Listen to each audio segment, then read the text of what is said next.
दोस्तों, अगर आप भारत और इंग्लैंड के बीच हुए रोमांचक पहले वनडे मैच को देखकर खुश हो तो वीडियो को जरूर लाइक करना। ठीक है, हमने लाइक टारगेट रखा है सिर्फ 1000 लाइक्स का, तो लाइक करना मत भूलिएगा। तो दोस्तों, मैच शुरू हुआ मैनचेस्टर में। इंग्लैंड की टीम ने पहले बल्लेबाजी करते हुए भारत के सामने रख दिया 374 रन का विशाल लक्ष्य। जवाब में उतरी भारत की टीम, लेकिन शुरुआत ही खराब रही। रोहित शर्मा तो 22 रन पर आउट हो गए और फिर विराट कोहली का विकेट भी सिर्फ 11 रन पर गिर गया। भारत की टीम मुसीबत में फंस गई। दर्शक भी मैदान छोड़कर जाने लगे क्योंकि उम्मीद लगभग खत्म हो चुकी थी। 99% लोग तो मान चुके थे कि मैच इंग्लैंड की झोली में चला जाएगा, लेकिन तभी अचानक ट्विस्ट आ गया।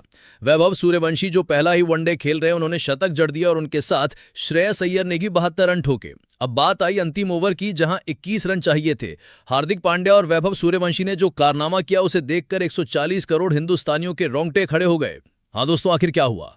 दोस्तों, भारत और इंग्लैंड के बीच पहला वनडे मुकाबला रोहित शर्मा की कप्तानी और हैरी ब्रूक की कप्तानी में मैनचेस्टर के मैदान पर शुरू हुआ। जहां इस मुकाबले में कप्तान रोहित शर्मा ने टॉस जीतकर बिना सोचे समझे पहले गेंदबाजी करने का फैसला तो कर लिया। लेकिन दोस्तों, उनको भी क्या पता था कि इंग्लैंड की टीम हमारे खिलाफ 373 रन जड़ डालेगी और यहां पर जोस बटलर और हैरी ब्रूक का ऐसा तूफान देखने के लिए मिलेगा कि भारत के गेंदबाजों को घुटने पर टिकना पड़ेगा। जी हां दोस्तों, आपको जानकर हैरानी होगी कि आखिरकार इंग्लैंड में भारत के गेंदबाज विफल कैसे हो गए। क्योंकि दोस्तों, इस मुकाबले में इंग्लैंड ने शुरुआत इतनी दमदार की थी कि भारत के गेंदबाज समझ ही नहीं पा रहे थे कि इनके लिए कौन सा टप्पा पकड़े और इनको आउट करें। भारत के गेंदबाजों की यही कमी टीम इंडिया को ले डूब गई, जिसके कारण 374 रन का लक्ष्य भारत के सामने बना। और दोस्तों, जब टीम इंडिया बल्लेबाजी पर आई तो विराट कोहली का विकेट गिर गया। 11 रन बनाकर आउट हो गए। टीम इंडिया के एक के बाद एक विकेट गिरने की ही वजह से यह स्थिति बन चुकी थी कि भारत के दर्शक मैच को बीच में ही छोड़कर अपने घरों का रास्ता नाप रहे थे, क्योंकि उनको भारत की टीम से अब उम्मीद नहीं थी कि मैच पलटा भी जाएगा। लेकिन दोस्तों, मैदान पर टिके रहे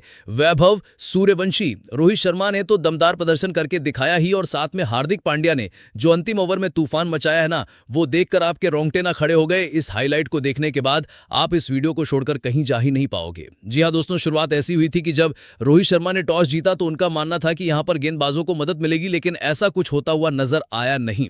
यहां पर जब इंग्लैंड की तरफ से पारी की शुरुआत बेन डकेट और जमी स्मिथ करने के लिए उतरे तो दोनों बल्लेबाजों ने आते से ही भारत के खिलाफ शुरुआती 10 ओवर में ही 77 रन बनाकर भारत के गेंदबाजों पर दबाव बनाकर रखा। लेकिन दोस्तों, यहां पर भारतीय गेंदबाजी उतनी भी कमजोर नहीं रही। यहां पर भारत की टीम को पहला बड़ा विकेट 12वें ओवर की चौथी गेंद पर मिला, जहां मोहम्मद सिराज ने यॉर्कर लेंथ गेंद पर जिमी स्मिथ को फंसाया, जो कि इस मुकाबले में 42 रन बनाकर आउट हुए। अब पहला बड़ा विकेट गिर जाने के बाद इंग्लैंड की टीम डगमगाती उससे पहले ही बल्लेबाजी करने के लिए उतर चुके थे जो रूट। जहां दोस्तों, जो रूट और बेन डकेट ने फिर से यहां से इंग्लैंड की टीम को संभाल लिया। इस बीच बेन डकेट, जो कि अपना अर्धशतक बनाकर 58 रन पर खेल रहे थे, उनको अर्शदीप सिंह ने जाल में फंसाया और कैच करवा दिया स्लिप में रोहित शर्मा के हाथों।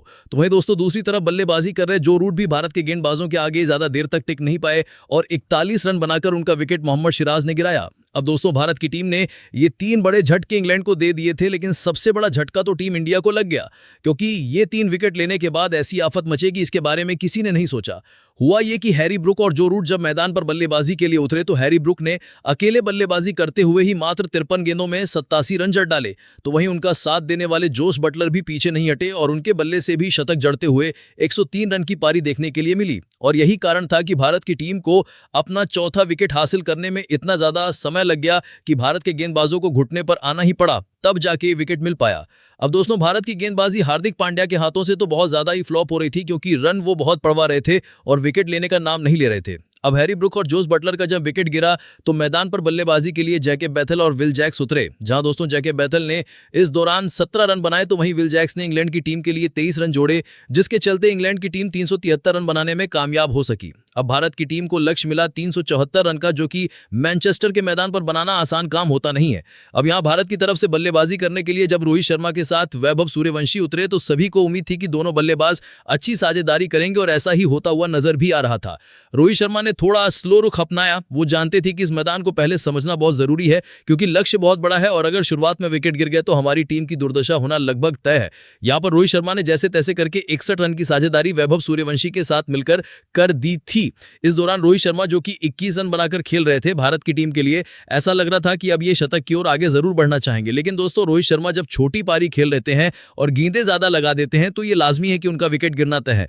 और यहां पर इंग्लैंड के घातक गेंदबाज मैथ्यू पॉट ने भारत की टीम को पहला बड़ा झटका दिया, जहां पर रोहित शर्मा इस दौरान अपना विकेट खो बैठे। जी हां दोस्तों, रोहित शर्मा को पुल शॉट खेलने के लिए मजबूर किया गया और हैरी ब्रूक ने बाउंड्री पर कैच पकड़कर भारत की टीम को पहला झटका दिया और रोहित शर्मा 23 रन बनाकर आउट हुए। अब रोहित का विकेट गिर जाने के बाद मैदान पर बल्लेबाजी के लिए शुभमन गिल उतरे। जहां दोस्तों तीसरे नंबर पर आए शुभमन गिल से उम्मीदें थीं, अभी टेस्ट सीरीज में तो इनका फॉर्म ज्यादा कुछ खास अच्छा रहा नहीं, तो यहां पर तो कम से कम शतक जड़े, लेकिन दोस्तों वैभव सूर्यवंशी का साथ ये भी नहीं निभा पाए और शुभमन गिल भी मात्र 14 रन बनाकर मैथ्यू पॉट का ही शिकार बने। अब 2 बड़े विकेट भारत की टीम के गिर चुके थे और ऐसा लगने लगा कि अब टीम इंडिया क्या ही मैच में वापसी कर पाएगी।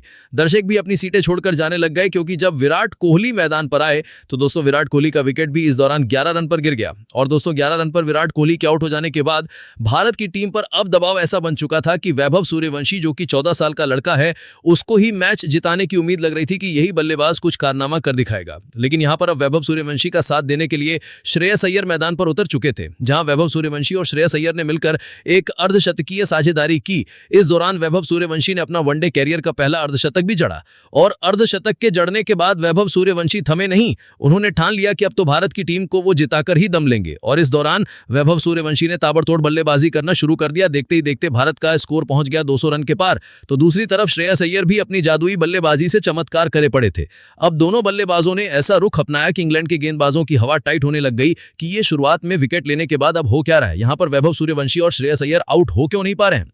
लेकिन दोस्तों यहां पर हैरी ब्रूक की चालाकी ने भारत की टीम को फिर से बड़ा झटका दे दिया। ब्राइडन कार्स को जब उन्होंने 34वां ओवर थमाया तो श्रेयस अय्यर, जो कि 72 रन बनाकर खेल रहे थे, अपने शतक से महज कुछ ही चंद रन दूर थे वो, तभी उनका विकेट गिर गया और यहां श्रेयस अय्यर बोल्ड आउट हुए। अब भारत की टीम मैच में काफी ज्यादा पिछड़ती भी नजर आ रही थी, लेकिन वैभव सूर्यवंशी अभी भी मैदान पर थे, जो कि 96 रन बनाकर खेल रहे थे जब श्रेयस अय्यर आउट हुए। तो फिर मैदान पर बल्लेबाजी के लिए हार्दिक पांड्या उतरे, जहां दोस्तों हार्दिक पांड्या और वैभव सूर्यवंशी पर अब दारमदार था भारत की टीम को मैच यहां से जिताने का। और इस दौरान वैभव सूर्यवंशी ने तो भारत के लिए शतक जड़ते हुए ऐसा कारनामा कर दिखाया जिसको देखकर हर किसी के रोंगटे खड़े हो गए। जी हां दोस्तों, वैभव सूर्यवंशी ने इस बीच 88 गेंदें ली और काफी किफायती शतक जड़ते हुए उन्होंने भारत की टीम को थोड़ा जीत के करीब पहुंचाया। तो वहीं दूसरी तरफ बल्लेबाजी कर रहे हार्दिक पांड्या ने भी थोड़ा स्लो बल्लेबाजी शुरुआत में तो की, लेकिन दोस्तों फिर उन्होंने भी आक्रामक बल्लेबाजी करते हुए मैच को अंतिम क्षणों तक पहुंचा दिया। जहां इस दौरान भारत की टीम को जीतने के लिए इस मुकाबले में अंतिम 6 गेंदों में मात्र 21 रन की जरूरत थी। भारत का जीतना बहुत जरूरी था इस मैच में, इसीलिए वैभव सूर्यवंशी, जो कि 151 रन बनाकर मैदान पर अभी भी टिके हुए थे, यहां उनसे मैच जिताने की उम्मीद लग रही थी। वैभव सूर्यवंशी के सामने अब गेंदबाजी करने के लिए इस मैच के सबसे सफल गेंदबाज मैथ्यू पॉट उतर चुके थे और मैथ्यू पॉट ने पहली ही गेंद वैभव सूर्यवंशी को जड़ में डाली और वैभव सूर्यवंशी का उस गेंद को खोदते हुए जड़ दिया लॉन्ग ऑफ के ऊपर से। पहले बॉल में लगने के बाद भारत को अभी भी 5 गेंदों में 15 रन की नीड थी। अगली गेंद पर वैभव सूर्यवंशी 1 रन भाग लेते हैं। अब स्ट्राइक पर हार्दिक पांड्या आ चुके थे, जहां मैथ्यू पॉट कोशिश करते हैं कि wide length yorker Hardik Pandya को डालें, क्योंकि वो उनका कमजोर पक्ष है, और हार्दिक पांड्या उस गेंद को दिशा दिखाते हुए बाउंड्री की तरफ भेज देते हैं, जिस पर भारत की टीम को चौका मिल जाता है। अब दोस्तों 3 गेंदें शेष बची हुई थी और 10 रन भारत को जीतने के लिए अभी भी चाहिए थे। इस दौरान हार्दिक पांड्या भी अपने शतक के नजदीक खड़े हुए थे। अब दोस्तों अगली गेंद पर हार्दिक पांड्या 1 रन भागकर अब जिम्मेदारी वैभव सूर्यवंशी के कंधों पर सौंप देते हैं, जहां वैभव सूर्यवंशी के सामने बची हुई थी 2 गेंदें और जीतने के लिए चाहिए थे 9 रन। अगली गेंद पर वैभव सूर्यवंशी फ्लिक करते हुए एक शानदार जड़ देते हैं और दोस्तों इस गेंद पर आते से ही करोड़ों हिंदुस्तानियों के दिलों की धड़कन एक बार फिर से तेज हो जाती, क्योंकि अभी भी एक गेंद पर भारत को जीतने के लिए 3 रन चाहिए और वैभव सूर्यवंशी को पता था कि वो कहां और किस दिशा में शॉट खेलेंगे और वही उन्होंने किया। उन्होंने सामने की तरफ गेंद घसीटते हुए हिट करी, जिसके चलते भारत की टीम को चौका मिल गया और टीम इंडिया ने इस मुकाबले को अंतिम ओवर की अंतिम गेंद पर जीत लिया।